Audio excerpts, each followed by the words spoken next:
Hello. नमस्कार दोस्तों। मैं अमित धारीवाल आप सभी का आपके अपने YouTube channel the brain education पर हार्दिक अभिनंदन करता हूं। आज आप सारे अच्छे होकर अपनी तैयारी को ऐसे ही कंटिन्यू रख रहे होगे।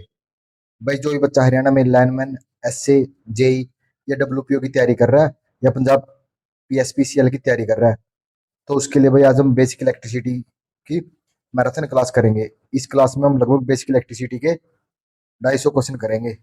चाहे क्लास आपकी 2 घंटे की रहे, चाहे आज 3 घंटे की रहे, कल आपको बेसिक इलेक्ट्रिसिटी की मैराथन क्लास मिल जाएगी।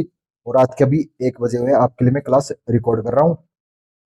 भाई लास्ट टाइम बेसिक इलेक्ट्रिसिटी के 17 क्वेश्चन पूछे गए थे। सभी ने देखा होगा ना पिछला एएलएम का पेपर। अगर आपने भाई आज मेरे साथ ये क्लास अच्छे से कर ली ना, तो भाई आपके बेसिक इलेक्ट्रिसिटी के एक भी क्वेश्चन यहाँ से गलत नहीं होगा। आज के बाद एक भी क्वेश्चन आपका बेसिक इलेक्ट्रिसिटी का गलत नहीं होगा। सिर्फ आपने साथ के साथ एक तो अपना आंसर कमेंट करना, एक तो आपको अपनी तैयारी के बारे में पता लग जाएगा। और भाई जिस बच्चे के 200 प्लस क्वेश्चन ठीक हो जाए ना, भाई जरूर वो कमेंट करना। उस बच्चे को भाई हम हमारे handwritten notes free of cost मिलेंगे। लेकिन उसके लिए भाई एक आपने हर क्वेश्चन का आंसर कमेंट करना पड़ेगा। ये नहीं है कि भाई आप आंसर पढ़ के और बाद में कमेंट करो, लेकिन भाई अपना अपने सच्चे दिल से अपने साथ के साथ आंसर कमेंट करना। जिस बच्चे के भाई 200 प्लस क्वेश्चन ठीक होगे ना, तो भाई मैं उससे खुद कांटेक्ट करूंगा और उसको खुद अपने handwritten notes free of cost उसको दूंगा। चाहे वो आपका 500 क्वेश्चन, वो 500 बच्चे ही क्यों ना हो जिसके 200 प्लस क्वेश्चन ठीक हो गए, हर बच्चे को भाई फ्री ऑफ वो भी मैं खुद आके आपको वो नोट्स दूंगा। ठीक है भाई। चलो अपनी क्लास की अब शुरुआत कर रहे हैं। आज आपका पहला क्वेश्चन है, 1 न्यूटन मीटर निम्न में से किसके बराबर होता है। तो ये बोल रहा है भाई 1 न्यूटन मीटर किसके बराबर होता है। 1 वाट के होता है, 1 जूल सेकंड के होता है, 1 जूल के होता है, या 5 जूल के होता है। और आपको भाई थोड़ा सा टाइम दिया जाएगा, 10 से 15 सेकंड, उसमें अपना आंसर कमेंट करना। भाई 1 न्यूटन मीटर किसके बराबर होता है। भाई 1 न्यूटन मीटर होता है किसके बराबर, 1 जूल के बराबर होता है। तो इसका करेक्ट आंसर हो जाएगा ऑप्शन नंबर सी।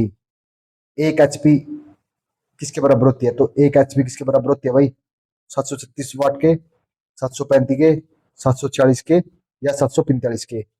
तो 1 एचपी बराबर होता है भाई 746 वाट। आपका नेक्स्ट क्वेश्चन है भाई, 1 किलो कैलोरी निम्न में से किसके बराबर होती है। भाई 1 किलो कैलोरी किसके बराबर होती है। 4187 जूल के, 3600 जूल के, 3900 जूल के, या 3687 जूल के बराबर होती है। भाई करना कमेंट, 1 किलो कैलोरी किसके बराबर होती है। तो 1 किलो कैलोरी लगभग होती है भाई 8100, 4187 जूल के। अब बहुत सारे बोलेंगे 3600 जूल के बराबर होती है, लेकिन आप अपना आंसर देख लेना भाई। निम्नलिखित विकल्पों में से प्रतिरोध के कार्य को पहचानिए। प्रतिरोध का कार्य बताना भाई, वोल्टेज के प्रभाव को रोकना है, एसी डीसी दोनों धारा के प्रभाव बहने देना, धारा के प्रवाह को रोकना, या एसी के प्रवाह को बहने देना। बताओ भाई प्रतिरोध प्रतिरोध क्या होता है, आपको पता ही होगा कि प्रतिरोध होता है भाई किसी चीज में रुकावट डालना धारा में। तो धारा कौन सी में, धारा के प्रवाह को रोकना, ऑप्शन नंबर सी। चार क्या हो जाएगा, ऑप्शन नंबर सी आपका करेक्ट आंसर हो जाएगा। नेक्स्ट क्वेश्चन है भाई, तापमान में प्रति डिग्री वृद्धि के साथ प्रतिरोध में वृद्धि और मूल प्रतिरोध के अनुपात को क्या कहा जाता है। भाई तापमान में प्रति डिग्री वृद्धि के साथ प्रतिरोध में वृद्धि और मूल प्रतिरोध के अनुपात को क्या कहा जाता है। प्रतिरोध का ताप गुणांक, विशिष्ट प्रतिरोध, या चालकत्व का तापमान गुणांक, या प्रतिबाधा का तापमान गुणांक। करना भाई 5 का कमेंट आंसर क्या हो जाएगा। तो आपका 5 का आ जाएगा प्रतिरोध का तापमान गुणांक। ऑप्शन नंबर ए आपका करेक्ट आंसर हो जाएगा। कौन सा, ऑप्शन नंबर ए आपका ये करेक्ट आंसर हो जाएगा। क्वेश्चन नंबर से छठा भाई, छठा क्वेश्चन क्या है, यदि एक परिमित लंबाई के चालक का व्यास घटाकर आधा किया आधा होता तो प्रतिरोध कितना हो जाएगा। तो भाई क्या बोल रहा है, डायमीटर कितना करना, डायमीटर का व्यास घटाकर अपना आधा कर दिया तो प्रतिरोध क्या हो जाएगा, समान रहेगा, घटकर आधा होता है, 4 गुना होता है, या दुगुना होता है। बताओ भाई कितना हो जाएगा। तो ये 4 गुना हो जाता है। ऑप्शन नंबर सी आपका करेक्ट आंसर हो जाएगा। कौन सा, ऑप्शन नंबर सी। छह छह का क्या हो जाएगा, ऑप्शन नंबर सी। ओम का नियम निम्न में से किसके बीच संबंध से जुड़ा है। तो ओम का नियम है आवेश और प्रतिरोध से, आवेश और अक्षमता से, धारा और वोल्टता से, या अक्षमता और विभवांतर से, जिसे हम कैपेसिटी और पोटेंशियल डिफरेंस बोलते हैं। बताओ भाई धारा ओम का नियम किसके बीच संबंध है? तो ओम का नियम होता है धारा और वोल्टता के। तो आपने पता होगा वी आई, ये तो आपने पढ़ा होगा ना।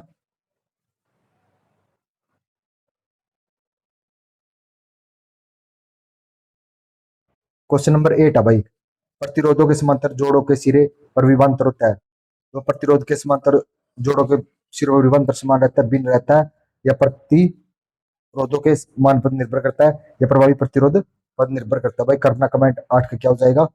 देखते हैं किस बच्चे को इसका आंसर पता है।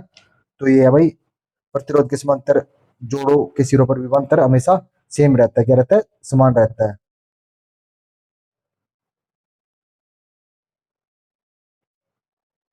क्वेश्चन नंबर 9 है भाई। 9 क्वेश्चन क्या है? यदि अनावेशित पिंड को निम्न में से किस माध्यम से अवेशित नहीं कर सकता? चालन के माध्यम से, प्रेरण, घर्षण, या अपने अक्ष पर गुण करके। भाई किसी अनावेशित पिंड को निम्न में से किस माध्यम से आवेशित नहीं किया जा सकता? किस बच्चे को पता है भाई इसका आंसर? तो भाई अपने अक्ष पर इसे गुण करके हम इसे आवेशित नहीं कर सकते। ऑप्शन नंबर डी आपका करेक्ट आंसर हो जाएगा। ताम्र तार का प्रतिरोध कम होगा यदि ज्यादा हो। तो लंबाई ज्यादा हो, तापमान ज्यादा हो, विद्युत प्रतिरोध ज्यादा हो, या व्यास ज्यादा हो। बताओ भाई ताम्र तार का प्रतिरोध कम होगा यदि उसका क्या ज्यादा हो? करना कमेंट भाई। अगर भाई उसका व्यास ज्यादा हो ना तो उसका प्रतिरोध कम हो जाता है। ऑप्शन नंबर डी आपका करेक्ट आंसर हो जाएगा। बताओ भाई सबसे चीज अपना 10 में से कितने आंसर आपके करेक्ट हुए? तो आप ये कमेंट करना।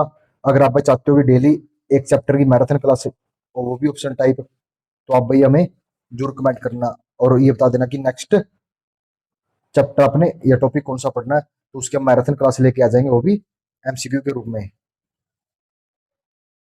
चालकों को खालिस्तान के विविध क्रम के रूप में परिभाषित किया जा सकता है। धारिता, अतिसंवेदनशीलता, प्रतिरोध, या प्रेरकता। बताओ भाई चालकता को खालिस्तान के व्यास के रूप में परिभाषित किया जाता है। बताओ भाई 11 क्या हो जाएगा? तो ये हो जाएगा चालकता को हमेशा प्रतिरोध के विविध क्रम के रूप में परिभाषित किया जा सकता है। ऑप्शन नंबर सी आपका करेक्ट आंसर हो जाएगा। एक चार्ज किए हुए खोखले गोले में विभव होता है, शून्य होता है, बारिश सतह के बराबर होता है, आंतरिक सतह के से अधिक होता है, या बारिश सतह से कम होता है। बताओ भाई एक चार्ज किए गए खोखले गोले में विभवांतर, विभवांतर क्या रहता है खोखले गोले में? वो भी चार्ज किए गए में। भाई करना कमेंट अपना 12 का। तो बारिश सतह के बराबर है। तो ऑप्शन नंबर बी आपका करेक्ट आंसर हो जाएगा।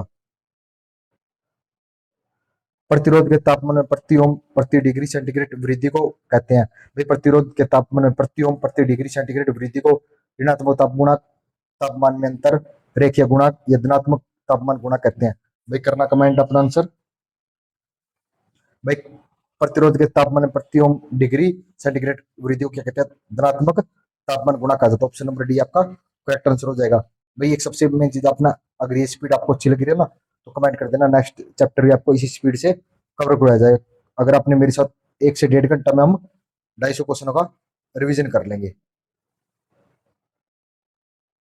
नेक्स्ट है भाई एक बीओटी इकाई निम्न में से किसके बराबर होती है? 740 वाट घंटा के, 1000 वाट घंटा के, 1500 वाट घंटा के, या 1200 वाट घंटा के। और आज एक आपने बताना कि बीओटी की फुल फॉर्म एक तो आपने नहीं बताना। और बताओ भाई बीओटी इकाई किसके बराबर होती है? करना कमेंट भाई। बीओटी इकाई किसके बराबर होती है? तो ये होती है भाई 1000 वाट घंटा के बराबर होती है। कौन सी में? ऑप्शन नंबर बी में है।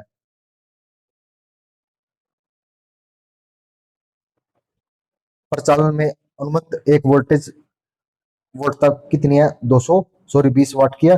बल्ब है तथा 40 वोल्ट तंतु से जुड़ा। तो प्रतिरोध का अनुपात बताना भाई। देखो भाई अपना एक तो 20 वाट और एक है 40 वाट, तो इसका आ जाएगा 2:1। लेकिन हम इसको उस साइड लेके जाएंगे कितना हो जाएगा? 1:2 हो जाएगा। देखो भाई 1:2 कौन कौन से में है? तो ऑप्शन नंबर ए में है। 15 क्या आ जाएगा?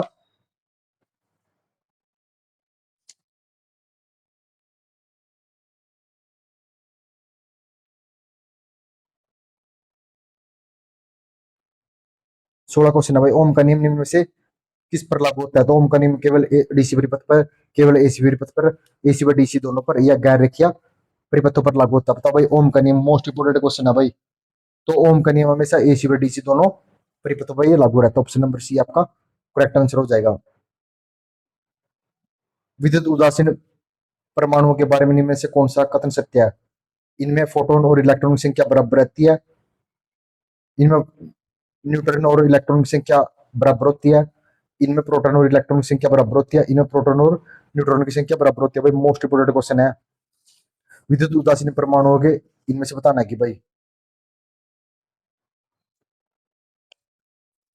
परमाणु क्या है? परमाणु प्रोटॉन और इलेक्ट्रॉन की संख्या बराबर रहती है। ऑप्शन नंबर सी आपका करेक्ट आंसर हो जाएगा। देखिए ये तो आ नहीं सकता भाई, फोटोन ऐसे ऑप्शन काटने लग जाओ। न्यूट्रॉन और इलेक्ट्रॉन की संख्या ये भी कभी बराबर नहीं हो सकती। प्रोटॉन और न्यूट्रॉन की संख्या भी बराबर नहीं हो सकती, क्योंकि एक में क्या होते हैं, तो इसमें प्रोटॉन और न्यूट्रॉन की संख्या हमेशा क्या रहती है, तो इसमें बराबर रहती है। किसी परमाणु के केंद्र में क्या रहता है? इलेक्ट्रॉन और प्रोटॉन, प्रोटॉन और न्यूट्रॉन, पॉजिट्रॉन और इलेक्ट्रॉन, या इलेक्ट्रॉन और न्यूट्रॉन। मोस्ट इंपोर्टेंट क्वेश्चन है भाई। किसी परमाणु के केंद्र में क्या रहता है? बताओ भाई क्या रहता है? 18 का करो कमेंट भाई आप। परमाणु के केंद्र में हमेशा प्रोटॉन और न्यूट्रॉन रहते हैं। कौन से? ऑप्शन नंबर बी में प्रोटॉन और न्यूट्रॉन रहते हैं परमाणु के केंद्र में। इलेक्ट्रॉन स्वतंत्र रूप से बाहर घूमते रहते हैं। निम्न में से कौन सा एक परमाणु का सबसे हल्का कण है? तो इनमें से हल्का कण बताना भाई। आयन है, इलेक्ट्रॉन है, न्यूट्रॉन है, या प्रोटॉन है? भाई परमाणु का सबसे हल्का कण कौन सा होता है? बहुत बेसिक क्वेश्चन है भाई ये। परमाणु का सबसे हल्का कण होता है इलेक्ट्रॉन। क्वेश्चन नंबर 20 है। सामान्य रूप से स्पर्श विभव की तुलना में स्टेप विभव परिमाण में खालिस्तान होते हैं। छोटे होते हैं, अत्यधिक उच्चतर होते हैं, उच्चतर होते हैं, या बराबर रहते हैं? भाई करना कमेंट 20 का। सामान्य रूप से स्पर्श विभव में टच पोटेंशियल की तुलना में स्टेप पोटेंशियल परिमाण खालिस्तान में होते हैं। क्या होते हैं भाई इसकी तुलना में? ये करो कमेंट भाई। तो इसकी तुलना में रहते हैं छोटे। क्या रहते हैं? ऑप्शन नंबर ए आपका करेक्ट आंसर हो जाएगा। रहते हैं छोटे रहते हैं।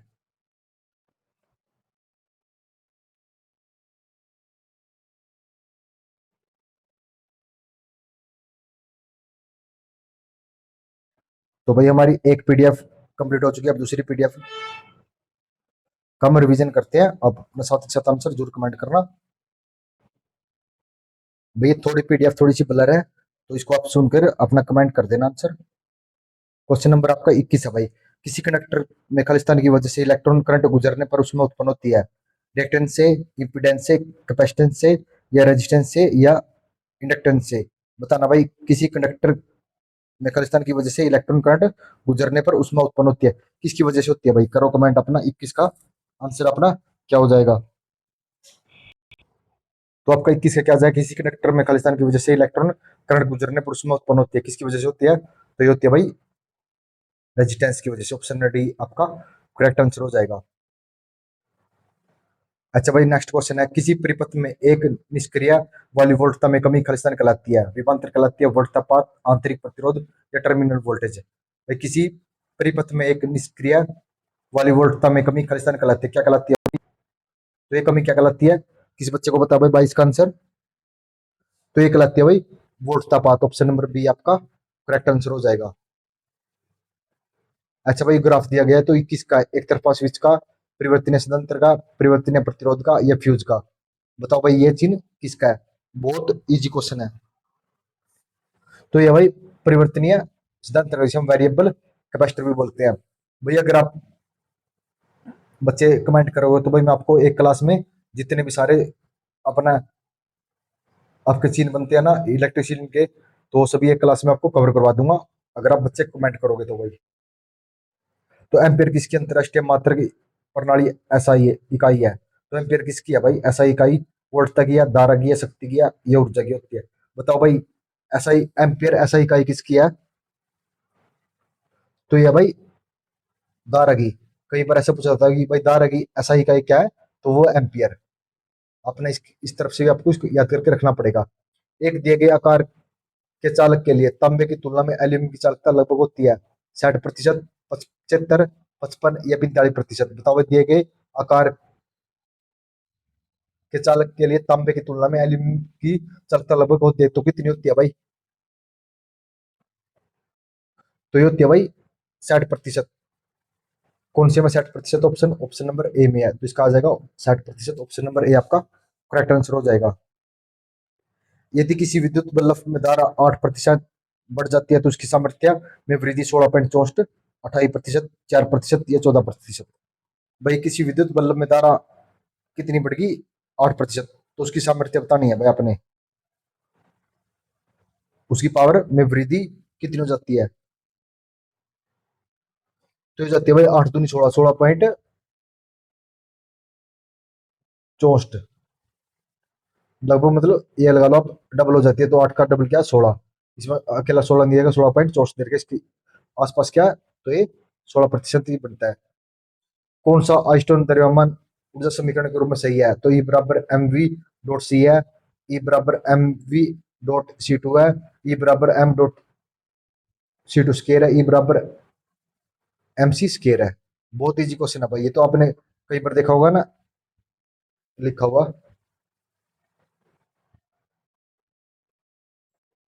तो क्या होता है भाई? ई बराबर होता है, कई बार आपने देखा होगा ना, एम डॉट सी स्केयर लिखा रहता है, या ऐसे भी नहीं लिखा मिलता कई बार, ई बराबर एम सी स्केयर। ग्रेफाइट से बने प्रतिरोध कहलाते हैं समझिया प्रतिरोध, कार्बन प्रतिरोध, स्थिरमान प्रतिरोध या टैप्ड प्रतिरोध। बताओ भाई ग्रेफाइट से बने प्रतिरोध क्या कहलाते हैं? तो ग्रेफाइट से बने प्रतिरोध समझिया प्रतिरोध कहलाते हैं। ऑप्शन नंबर ए आपका करेक्ट आंसर हो जाएगा। कौन सा? तो ग्रेफाइट से बने प्रतिरोध समझिया प्रतिरोध कहलाते हैं। भाई ये सेकंड पीडीएफ थोड़ी सी ब्लर है तो उसके लिए बस सॉरी, लेकिन नेक्स्ट आपको पार्ट अच्छा से मिलेगा। निम्न में से कौन सा प्रतिरोध बनाने के लिए एक आदर्श सामग्री की आवश्यकता होती है? हाइड्रोजन की होती है, ऑक्सीजन की होती है, पानी की होती है, कार्बन की होती है। तो भाई प्रतिरोध बनाने के लिए किसकी आवश्यकता होती है? बहुत इजी क्वेश्चन है। प्रतिरोध किसके बने होते हैं? प्रतिरोध बने होते हैं कार्बन के। ऑप्शन नंबर डी आपका करेक्ट आंसर हो जाएगा। अच्छा ये क्वेश्चन बताना भाई आपने, वायु से एक दूसरे से, भाई वायु में एक दूसरे से, एक से दूसरे 30 सेंटीमीटर की दूरी पर रखे दो छोटे छोटे आवेशित गोलों का क्रमशः 2 × 10⁻⁷ कूलम और 3 × 10⁻⁷ आवेश है, तो उनके बीच कितना बल लग जाएगा? भाई बहुत इजी क्वेश्चन है, बताओ भाई कितना लग जाएगा? 6 × 10⁻³ न्यूटन, 7 × 10⁻³ न्यूटन, और 8 × 10⁻³ न्यूटन, और 5 × 10⁻³ न्यूटन। बताओ भाई कितना हो जाएगा?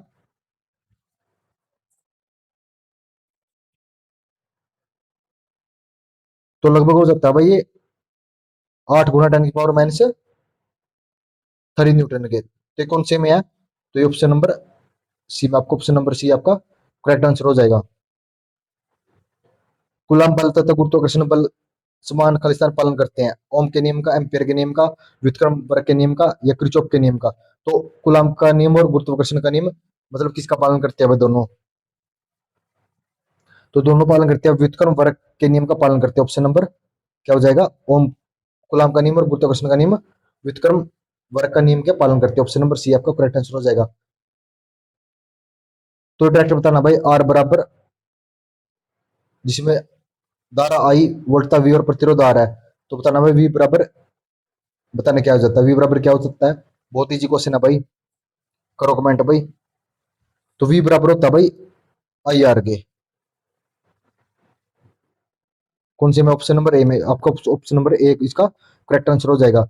विद्युत की एक यूनिट निम्नलिखित में से किसके बराबर होती है? तो विद्युत की एक यूनिट किसके बराबर होती है? 1 किलोवाट के, 1 वाट हावर के, 1000 वाट के, या 3600 वाट हावर के बराबर होती है? भाई एक यूनिट किसके बराबर होती है? विद्युत की एक यूनिट किसके बराबर होती है?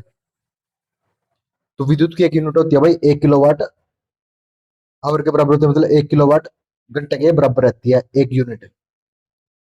पावर की इकाई है भाई एम्पियर है, वाट है, वोल्ट है, ये कूलम है। तो पावर की इकाई क्या होती है? तो पावर की इकाई होती है भाई वाट। क्या होती है? पावर की इकाई, पावर की इकाई होती है वाट। कौन से में? ऑप्शन नंबर बी में आपका करेक्ट आंसर हो जाएगा।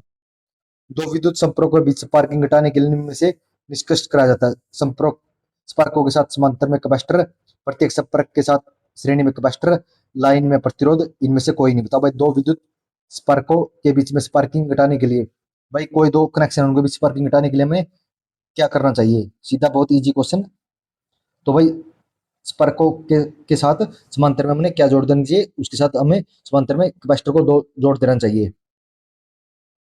अच्छा ये बताना भाई, प्रतिरोध, विद्युत भागवल, बल और पावर किसके बराबर रहते हैं?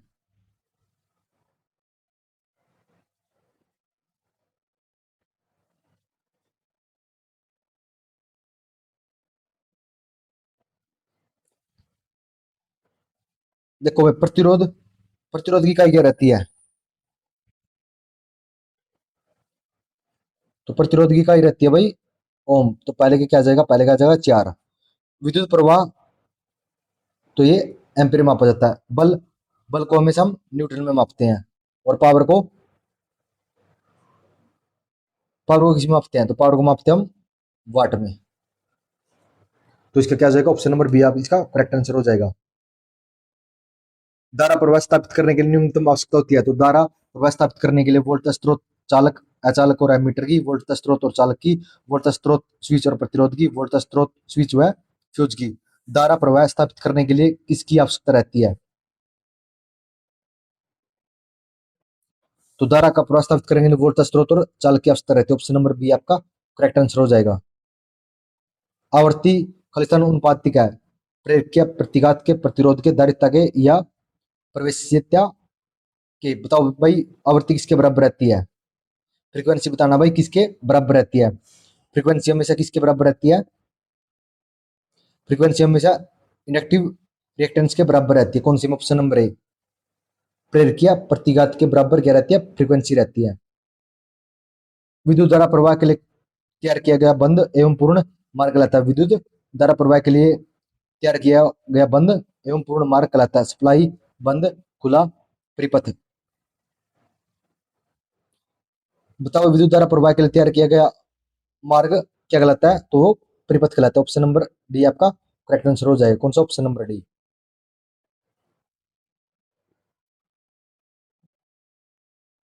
एक चालक जिसका प्रतिरोध आ रहा है और उसकी लंबाई को दोगुना कर दिया जाए, क्षेत्रफल आधा कर दिया जाए, प्रतिरोध का मान। भाई ये क्वेश्चन कम से कम भी 4 से 5 बार पीवाईक्यू में पूछा गया है। भाई एक चालक जिसका प्रतिरोध आ रहा है, उसकी लंबाई, लेंथ कर दी भाई दोगुना, क्षेत्रफल कर दिया उसका आधा, तो प्रतिरोध का मान क्या हो जाएगा?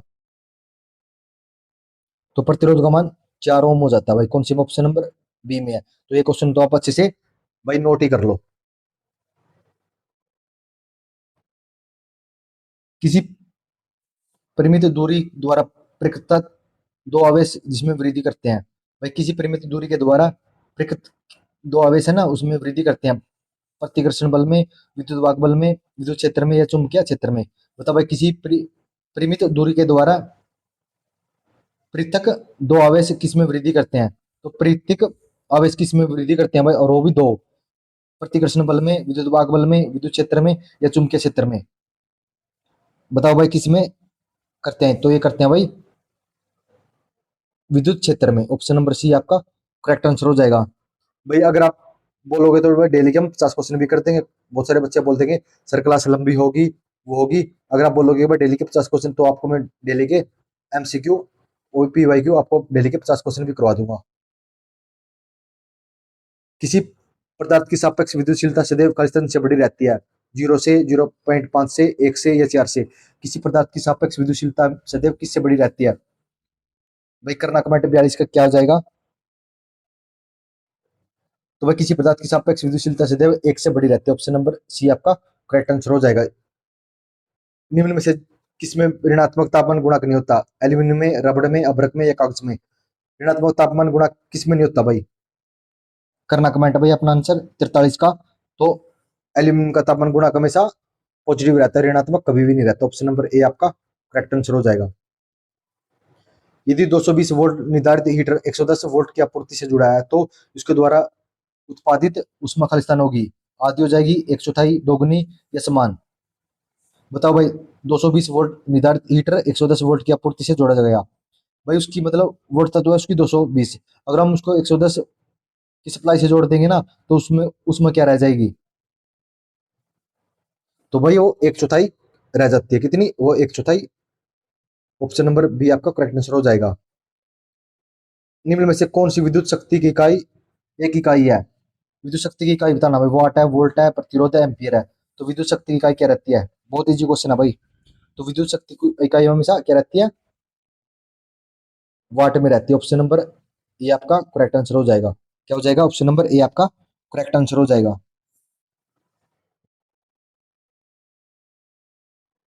अच्छा भाई, नेक्स्ट क्वेश्चन क्या भाई? एक प्रतिरोधक को किसी वोल्टेज स्रोत से जोड़ा गया, यदि वोल्टेज दोगुनी कर जाए तो उसका प्रतिरोध में विकसित होने वाली शक्ति क्या होगी? भाई एक प्रतिरोध है जिसकी वोल्टेज स्रोत से जोड़ा गया, यदि उसकी वोल्टता को दोगुना कर दिया जाए तो प्रतिरोध बताना भाई। दोगुना हो जाता है, चौगुना, आधा, या एक चौथाई? बताओ भाई। तो ये 4 गुना हो जाता है। ऑप्शन नंबर बी आपका करेक्ट आंसर हो जाएगा। 10 घंटे की अवधि में 200 वाट बल्बों को तथा 4 200 वाट बल्बों के द्वारा उपभोग की गई ऊर्जा बतानी है भाई। टाइम आपका 10 घंटे। वाट है एक तो 100 वाट का, और एक 100 वाट के, तो आपके दो और चार है 200 वाट के बल्ब के द्वारा उसमें बताना है भाई। निकाल के देखो।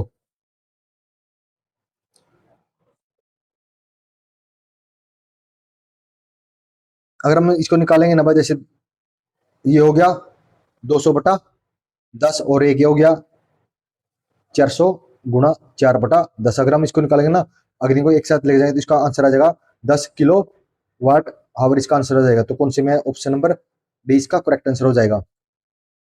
एक इलेक्ट्रॉन पर आवेश 1.6 गुना 10⁻19 कूलम होता है। यदि परिपथ में धारा 1.6 एम्पियर की है तो एक सेकंड में परिपथ में प्रभावित इलेक्ट्रॉन की संख्या बतानी है भाई।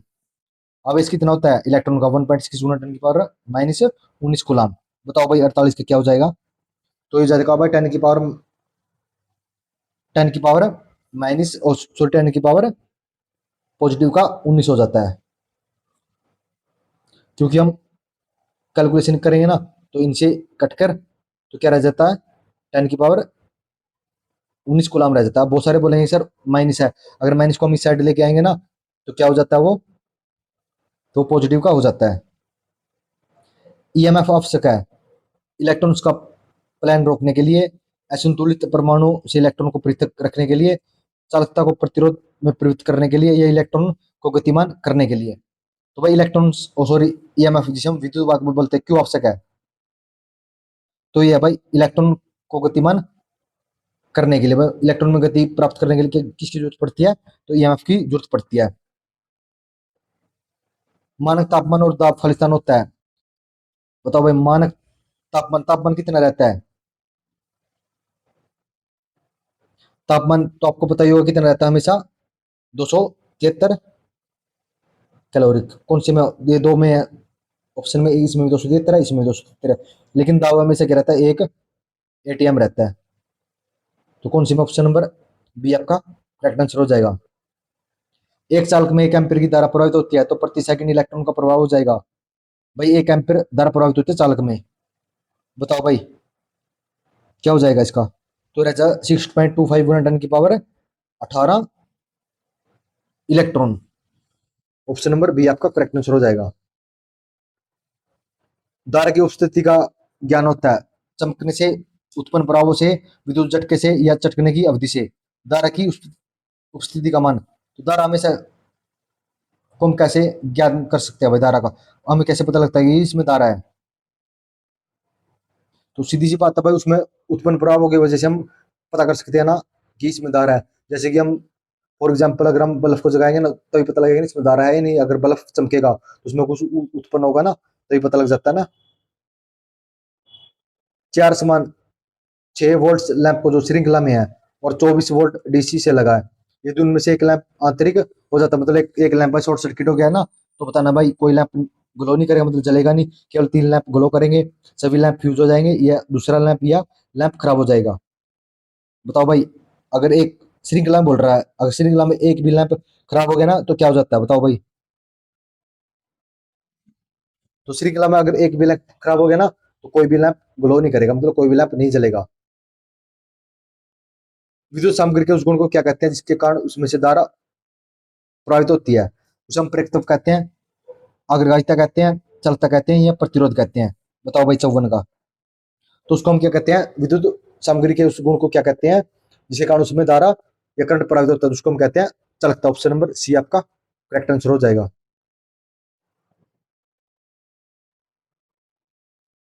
किसी पदार्थ के 1 सेंटीमीटर की लंबाई तथा 1 सेंटीमीटर स्क्वायर का अनुभागीय क्षेत्रफल के प्रतिरोध को खींचन कहा जाता है। प्रतीकात्मक, कैपेसिटेंस, प्रेरकत्व या विशिष्ट प्रतिरोध। भाई किसी पदार्थ के 1 सेंटीमीटर की लंबाई है और 1 सेंटीमीटर स्क्वायर उसका क्षेत्रफल है, तो प्रतिरोध को क्या कहते हैं उसको हम? तो उसको हम कहते हैं विशिष्ट प्रतिरोध। तो भाई हमने ना अभी तक 30 मिनट की क्लास की है और 30 मिनट में हमने 55 क्वेश्चन कर लिए। अब आप एक्यूरेसी निकाल लो कि भाई हमने 250 क्वेश्चन करने में कितना टाइम लगेगा। अगर आपको भाई ये सेशन अच्छा लग रहा है ना कि 30 मिनट में हम भाई 50+ क्वेश्चन कर रहे हैं, क्योंकि अगर आप यही 50 क्वेश्चन भाई कहीं और से करोगे ना, कम से कम आपका ज्यादा नहीं बोलता 3 से 4 घंटे की यही मैराथन क्लास दिखा देंगे वो 55 क्वेश्चनों की। अब आपने देखना है कि आपने कहाँ से पढ़ना है। अगर आपकी बात थ्योरी अच्छी है, बहुत सारे बोल रहे हैं कि सर लाइव क्लास ले लो, भाई लाइव के लिए टाइम ही ना, ड्यूटी के साथ साथ भाई टाइम देखना पड़ता है। मैं आपके लिए इतना कर सकता हूँ भाई, आपको मैं ऐसे कंटेंट पढ़ा दूंगा, वो कंटेंट पढ़ा दूंगा जो आपके एग्जाम में आएगा। अगर आप हमारे साथ अब भी जुड़ गए ना भाई, आपका 100% सिलेक्शन है। और भाई 30 मिनट में तो आपका कुछ मिल जाता है डेली का। अगर आप 30 मिनट में कुछ ना कुछ यहाँ से ज्ञान लेके ही जाओगे ना, ये तो है नहीं कि भाई मैं आपको बता रहा हूँ कि भाई अपना, ना तो भाई देखो मेरे को व्यू चाहिए, ना मेरे को चाहिए सब्सक्राइबर। ये है कि जिस बच्चे को भाई अपना वो खुद ही सब्सक्राइब करेगा, वो खुद ही लाइक शेयर करेगा, उसको क्लास अच्छी लगी है और उसको कंटेंट अच्छा लग रहा है, तो मैं तो सिर्फ ये बोल सकता हूँ भाई अपना आओ, अपना सिर्फ एक चीज बोल रहा हूँ भाई, क्लास को लाइक कर दिया करो। लाइक करने से ना थोड़ा सा हमारे भी मनोबल बढ़ता है कि सर कि भाई बच्चों को क्लास पसंद आ रही है नहीं आ रही है। एक सीधे चालक का प्रतिरोध किस पर निर्भर नहीं करता? अनुप्रस्थ काट के क्षेत्रफल पर, तापमान पर, पदार्थ पर या लंबाई पर? बताओ भाई, एक सीधे चालक का प्रतिरोध किस पर निर्भर नहीं करता? तो चालक का प्रतिरोध भाई तापमान पर भी निर्भर करता है, पदार्थ पर भी निर्भर करता है और लंबाई पर करता है, लेकिन अनुप्रस्थ काट के क्षेत्रफल पर ये निर्भर नहीं करता। ऑप्शन नंबर ए आपको करेक्ट आंसर हो जाएगा। भाई पावर बताना भाई, शक्ति बराबर क्या रहता है? बहुत इजी क्वेश्चन है भाई। तो हमेशा पी बराबर होता है भाई वर्क बटा टाइम। तो शक्ति बराबर रहता है कार्य बटा समय। कौन सी में? ऑप्शन नंबर ए इसका करेक्ट आंसर हो जाएगा।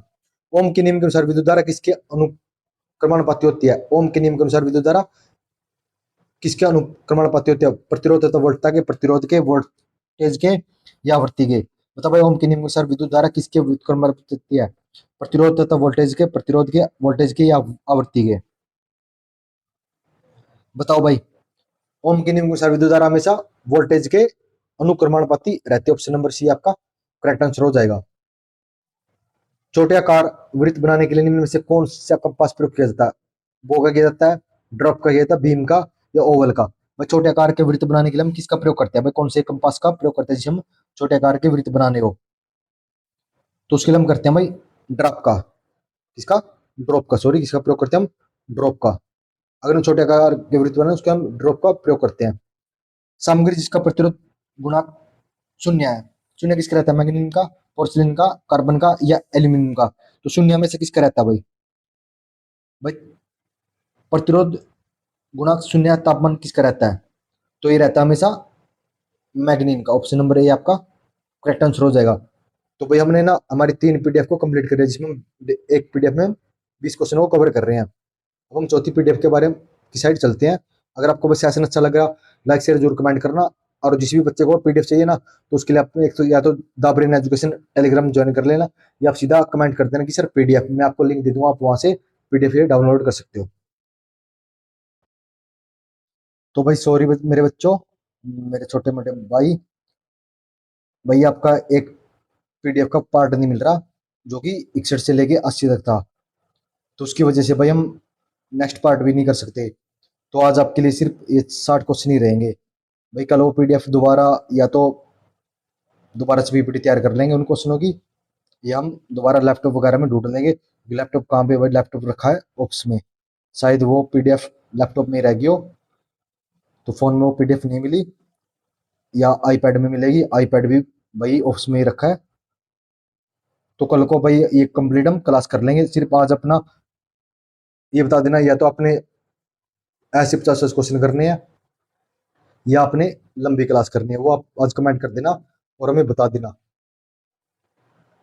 और किसी बच्चे का भाई कोई भी डाउट हो, तो आप बस साथ के साथ अपना जरूर कमेंट किया करो, सर मेरा ये डाउट है। अगर आपका डाउट हुआ जेनवन तो आपका जरूर रिप्लाई करेंगे।